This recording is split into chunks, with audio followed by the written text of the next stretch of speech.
जम्मू कश्मीर में पहलगाम में आतंकी हमले के बाद भारत और पाकिस्तान के बीच में तनाव अपने चरम पर है और भारत ने पहलगाम हमले के बाद 5 बड़े कदम उठाए, जिसमें प्रमुख रूप से सिंधु जल संधि को रद्द करना, पाकिस्तानी सैन्य राजनयिकों को देश छोड़ने का आदेश देना शामिल है।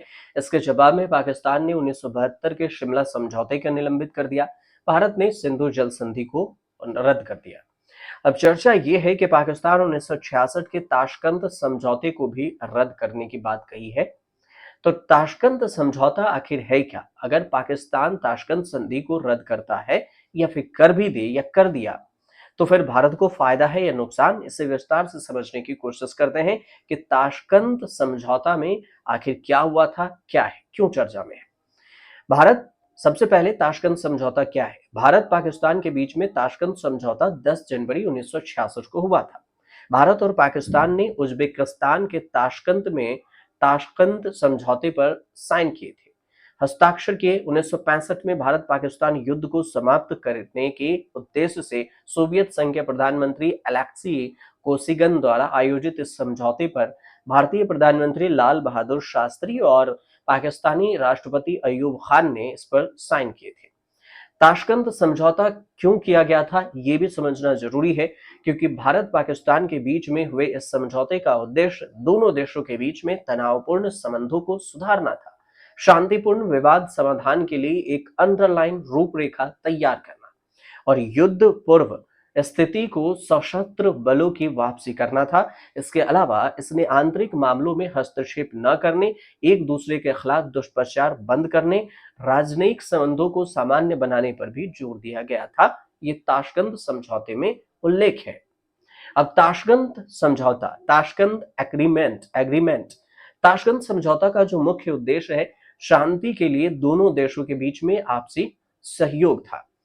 अब दोनों पड़ोसी राज्य जो आपसी संबंध मधुर बनाने का प्रयास करेंगे, मतलब दोनों देश आपसी विवादों का मैत्रीपूर्ण ढंग से समाधान करेंगे, ये भी बात थी। इसके अलावा व्यापार और सांस्कृतिक आदान प्रदान को भी शुरू करने का ध्यान भी केंद्रित करते हुए पड़ोसी संबंधों को बढ़ावा देने पर जोर दी गई थी, इसमें सहमति व्यक्त की गई थी।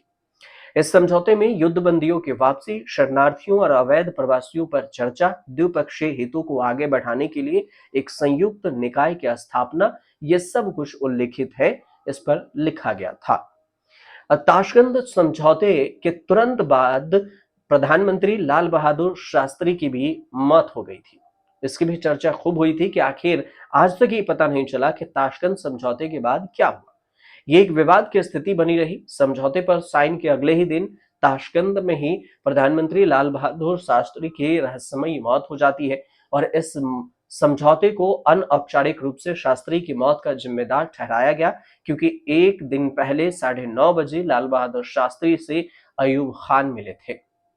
अब ताशकंद समझौते की जो चर्चा है वो भी हुई और आलोचना क्यों होती रही है और क्यों हुई थी।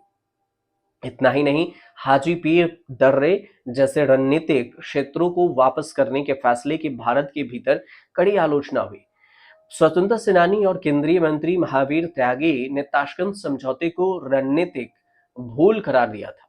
वहीं पर पहलगाम हमले के बाद भारत की कार्रवाई के बाद शिमला समझौते को स्थगित करके पाकिस्तान की जो धमकी है, उसके बाद ताशकंद समझौते को लेकर भी चर्चाएं हो रही है। लेकिन याद रहे कि ताशकंद और शिमला समझौता भारत पाकिस्तान संबंधों की आधारशिला है, जो शांति को बढ़ावा देते हैं और कश्मीर मुद्दे के द्विपक्षीय प्रकृति को बनाए रखते हैं। और इन समझौते को रद्द करने से पाकिस्तान के कदम इन नींवों को अस्थिर कर सकते हैं। इससे भारत के लिए जोखिम और अवसर दोनों ही पैदा हो सकता है, क्योंकि भारत के पास मौका है और इसी दो समझौते से भारत कोई एक्शन नहीं ले रहा था।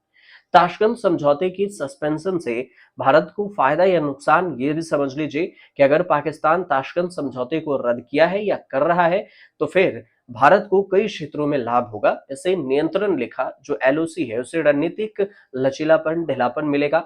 कश्मीर मुद्दे पर अपना रुख मजबूत कर सकता है। आर्थिक और जल संसाधन दबाव डालना शामिल है। ताशकंद समझौता रद्द होते ही भारत को पाकिस्तान के कब्जे वाले कश्मीर में अधिक सैन्य रणनीति अपनाने, नियंत्रण रेखा जो एलओसी है, अस्थायीता से चुनौती देने के लिए भी परमिशन दे दी जाती है। भारत का वैश्विक कूटनीति पर भी प्रभाव पड़ेगा। शांति विरोधी राष्ट्र के रूप में भी चित्रित करना, कश्मीर पर उसकी स्थिति को मजबूत करना भी शामिल होगा। अब ताशकंद समझौते का रद्द करना पाकिस्तान की आर्थिक स्थिरता को भी कमजोर कर सकता है, जो कि पहले से ही भारत से व्यापार और आयात पर निर्भर रहा है। ताशकंद समझौते के निलंबन से क्षेत्रीय स्तर पर चुनौती भी पैदा हो सकती है। सैन्य टकराव का जोखिम बढ़ेगा, लेकिन यह भारत को दक्षिणी एशिया में अपने नेतृत्व को स्थापित करने का अवसर भी देगा। मतलब भारत को ताशकंद समझौता रद्द करने से भी फायदा ही है। पड़ोसी देशों के साथ संबंधों को मजबूत करना, शांति स्थिरता की प्रतिबद्धता को भी दिखाना भारत के क्षेत्रीय प्रभाव को मजबूत कर सकता है। इसलिए पाकिस्तान की एकतरफा कार्रवाई से उसकी अंतर्राष्ट्रीय प्रतिष्ठा भी धूमिल होगी, और खासकर रूस जैसे देशों के साथ, क्योंकि ताशकंद समझौते में सोवियत संघ की मध्यस्थता में भी भूमिका थी, और भारत इसका लाभ उठाकर पाकिस्तान को वैश्विक मंच पर अलग थलग करेगा। साथ में जो एक्शन लेना है वो तो भारत लेगा ही। अब क्या कुछ लेता है ये एक्शन, इसके लिए पूरा देश इंतजार कर रहा है कि भारत का अगला स्टेप क्या कुछ होगा। आपको जानकारी अगर अच्छी लगी हो तो हमारे चैनल से जुड़िए, सब्सक्राइब कीजिए, शेयर कीजिए और कमेंट जरूर कीजिएगा।